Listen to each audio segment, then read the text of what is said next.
इसीलिए इतना है कि ये इसको तोड़ना चाहते हैं मेरे खिलाफ, आप समझ रहे हो, इनको तोड़ना चाहते हैं कि राखी को छोड़ो हमसे मिल जाओ, और मुझे धमकी देना चाहते हैं कि मैं आदिल के खिलाफ सारे केस वापस ले लूं, इसीलिए इनको धमकियां दी जा रही है। लेकिन इनका नाम है फाल्गुनी ब्रह्मभट्ट, वो किसी से ना डरने वाली है, वो मुंहतोड़ जवाब दी। Thank you so much, thank you. बताना चाहता हूँ मैं कि आदिल खान दौरानी की अभी तो जमानत हो गई थी, जो भी उसने पैसे खिला के जैसे भी करी है, अब उसकी जमानत भी नहीं होगी इस बार जब वो जेल जाएगा। ये आप लोगों को मैं आश्वासन, ये आप पक्का कह रहे हैं ना? बिल्कुल पक्का कह रहा हूँ। बस मैं खुद कोर्ट के बाहर बैठ जाऊंगा, हाँ, कोर्ट के बाहर भूख हड़ताल में बैठ जाऊंगा। आदिल नहीं, भूख हड़ताल करने से थोड़ी कुछ होता है, हमको आपको पुलिस स्टेशन में आपको जो लीगल तरीके से जाना पड़ेगा।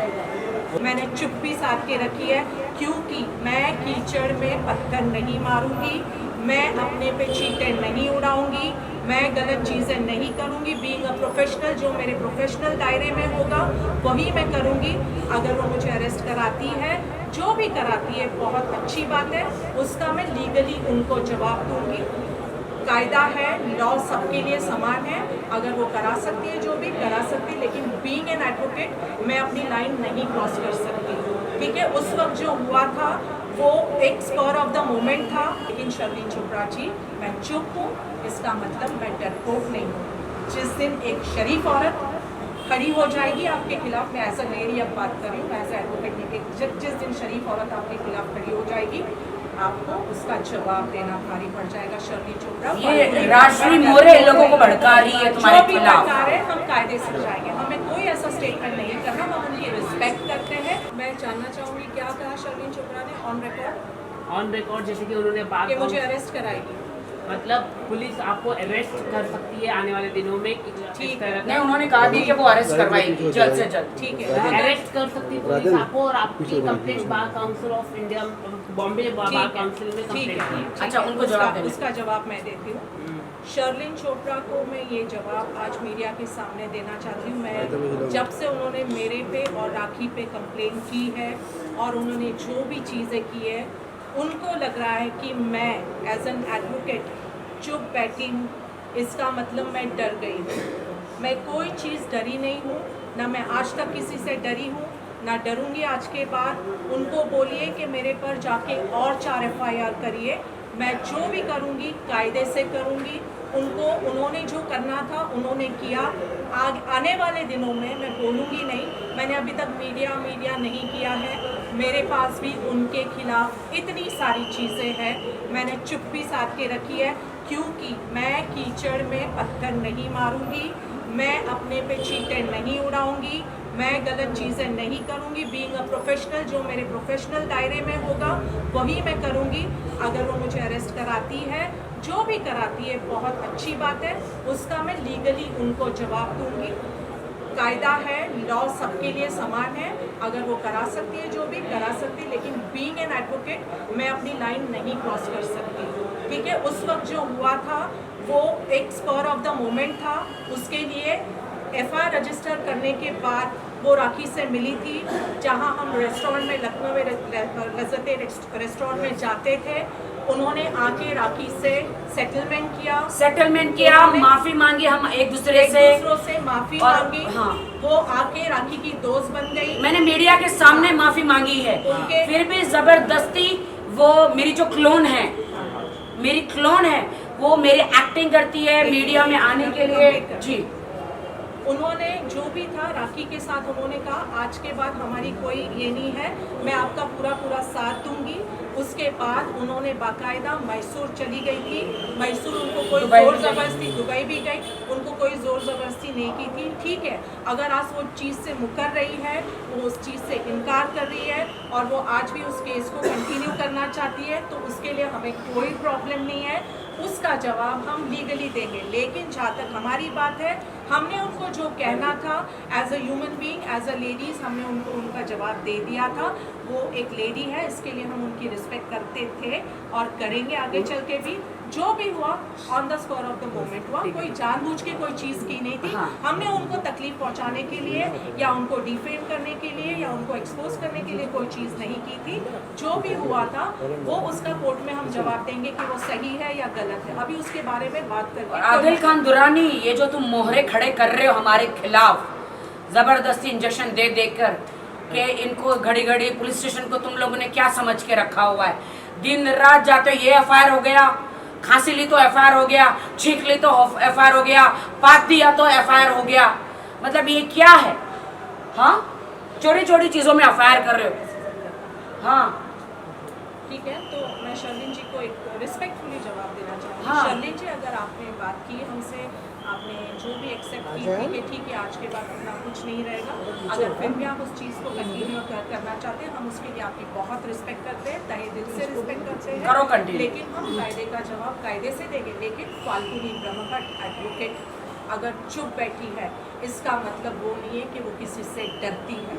चुप इसलिए मैं बैठी हूँ कि मेरी एक रेपुटेशन है, मैं वकील जो हूँ, मेरे प्रोफेशन में मेरी इज्जत है, मेरी सोसाइटी में इज्जत है, और मैं उस वजह से चुप हूँ क्योंकि मैं शराफत से ज़िंदगी जीती हूँ। मुझे अपनी ज़िंदगी में पब्लिसिटी पाने के लिए तमाशे नहीं करने पड़ते। मैं तमाशा कभी नहीं करूँगी। मैं कायदे वाली इंसान हूँ और कायदे सर जवाब दूँगी मैं। लेकिन शर्लिन चोपड़ा जी, मैं चुप हूँ, इसका मतलब मैं डरपोक नहीं हूँ। जिस दिन एक शरीफ औरत खड़ी हो जाएगी आपके खिलाफ, मैं एज अ लेडी अब बात कर रही हूँ, मैं एज एडवोकेट नहीं, जिस दिन शरीफ औरत आपके खिलाफ खड़ी हो जाएगी, आपको उसका जवाब देना भारी पड़ जाएगा। शर्लिन चोपड़ा, ये राजश्री मोरे लोगों को भड़का रही है तुम्हारे खिलाफ। जो भी भड़का रहे, हम कायदे से जाएंगे। हमें कोई ऐसा स्टेटमेंट नहीं करना, हम उनकी रिस्पेक्ट करते हैं, हमेशा करते हैं। वो आज भी चाहती है मीडिया के साथ आके बैठना और वो सुलझाना चाहती है, जैसे पिछली बार उन्होंने सुलझाया था, उन्होंने हाथ मिलाया था, उन्होंने हमारे साथ कॉफी पी थी, उन्होंने जो भी और बाद में पलट गई। हाँ, मीडिया और बाइट बाद होने में के भी- बाद पलट गई और बाद में शर्लिन चोपड़ा। उन्होंने कहा कि आपसे इतना नहीं है, मतलब हमारी मतलब सुलझा हुई थी, लेकिन मैम के मैम से इसीलिए इतना है कि ये इसको तोड़ना चाहते हैं मेरे खिलाफ। आप समझ रहे हो? इनको तोड़ना चाहते हैं कि राखी को छोड़ो, हमसे मिल जाओ, और मुझे धमकी देना चाहते हैं कि मैं आदिल के खिलाफ सारे केस वापस ले लूं। इसीलिए इनको धमकियां दी जा रही है। लेकिन इनका नाम है फाल्गुनी ब्रह्मभट्ट। वो किसी से ना डरने वाली है, वो मुंह तोड़ जवाब देगी। Thank you so much, thank you so much. एक बात और बताना चाहता हूँ मैं कि आदिल खान दौरानी की अभी तो जमानत हो गई थी, जो भी उसने पैसे खिला के जैसे भी करिए, अब उसकी जमानत भी नहीं होगी इस बार जब वो जेल जाएगा। ये आप लोगों को मैं आश्वासन ये आप पक्का कह रहे हैं बिल्कुल ना? पक्का कह रहा हूँ। बस मैं खुद कोर्ट के छोटी- बाहर बैठ जाऊंगा, हाँ, कोर्ट के बाहर भूख हड़ताल पे बैठ जाऊंगा। आदिल नहीं, खान भूख दौरानी की हड़ताल आप करने से जमानत थोड़ी नहीं कुछ होता है। हमको आपको पुलिस स्टेशन में आपको जो लीगल तरीके से जाना पड़ेगा। वो मैं जा ही रहा हूँ। अब आदिल खान की जमानत भी नहीं होने देंगे। Thank you, thank you. 7.5 जी कैश भी अमाउंट था, 7.5 लाख, जो ब्याज मिला के लगभग 15 लाख के आसपास हो चुका है। तो मेरी ज़िंदगी की मेहनत की कमाई जितनी भी थी वो आदिल दुरानी ने ले ली है। और मैं आप लोगों से रिक्वेस्ट कर रहा हूँ हाथ जोड़ के कि ऐसे आदमी को सपोर्ट नहीं करें, उसको सलाखों के पीछे करें। कितनी मेहनत से ज़िंदगी ज़िंदगी की मेहनत की कमाई को पूरा आदिल दुरानी ने बर्बाद कर दिया है। अब मैं उसको कोर्ट में खींच के रहूँगा, लॉयर आशिफ अली एडवोकेट मौजूद है। मैं जिस दौर से गुजर रहा हूँ, आज मैं जिंदा नहीं होता, अगर राखी नहीं होती तो मैंने इनसे कहा साथ मिलकर बात करेंगे और आदिल से बदला लेके रहेंगे। अब हम पीछे नहीं हटेंगे और आदिल दुरानी को दोबारा जेल जाना पड़ेगा। वो अभी बाहर आया है, अब वो बचेगा नहीं। मेरे पास और कॉल रिकॉर्डिंग भी है, मेरे पास सारे प्रूफ है।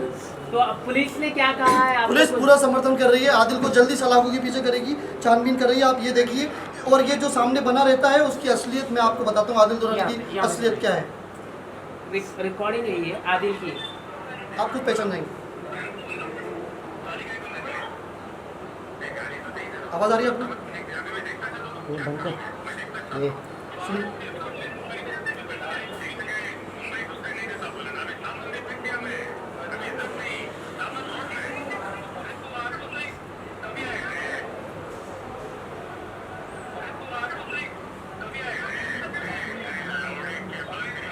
गाली दे रहे हैं। गाली मत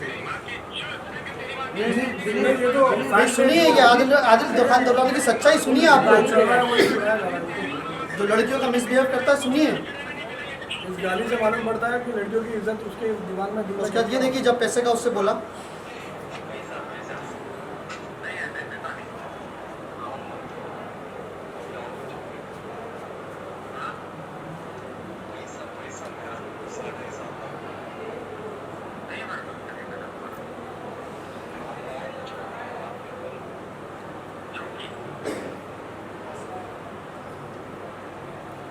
सब मुझे भेज देना।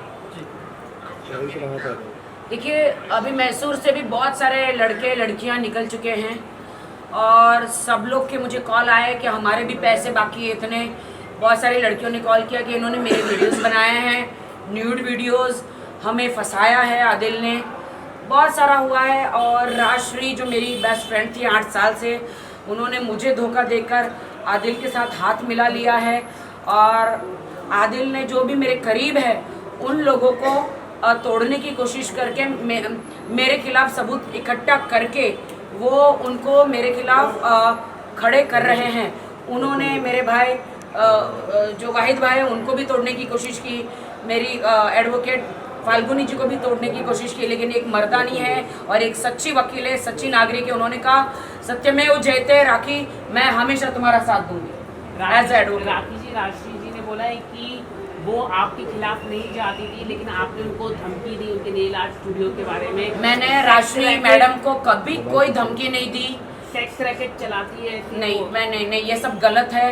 आप मेरे पास राशि के जो अगर मैंने कुछ बोला है तो आप मेरे पास सारे प्रूफ लाइए, मीडिया में, मीडिया ट्रायल में प्रूफ लाइए। आप कोर्ट में तो मैं तो 100 करोड़ का माना हानि का हमने। अब थोड़ा सा इनको जरा ले लेते हैं हमारे। देखिए अभी आज जो है हाँ। हमने अंधेरी कोर्ट में जो है कंप्लेंट फाइल कर दिया है सेक्शन 509 के तहत, और हमारा 100 करोड़ का डिफेमेशन केस भी जो है प्रोसेस में जा चुका है पूरी तरीके से। और आगे के केस की अपडेट जो है वो कल शाम तक हमें मिल जाएगी, केस नंबर भी पड़ जाएगा।